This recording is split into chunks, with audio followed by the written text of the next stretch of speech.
सर्वांना नमस्कार। आज आपण आलो आहोत पुण्यातील शंकर महाराज समाधी मठात, जे धनकवडी येथे आहे। शंकर महाराज हे महाराष्ट्रातील 20व्या शतकातील एक महान हिंदू संत होते। भक्त त्यांना दत्तात्रय यांचा अवतार मानतात।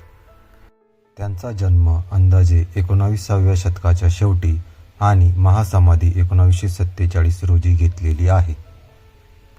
देव सर्वत्र आहे हा त्यांचा मुख्य संदेश होता। ते भक्तांच्या अडचणी दूर करणारे, चमत्कार करणारे संत म्हणून ओळखले जातात।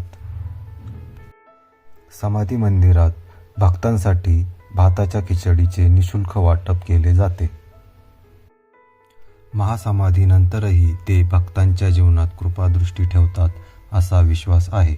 तर तुम्हीही पुण्यातील धनकवडी येथील श्री सद्गुरू शंकर महाराज समाधी मठाला नक्की भेट द्या आणि तुम्हाला हा व्हिडिओ कसा वाटला मला कमेंट करून नक्की सांगा। धन्यवाद।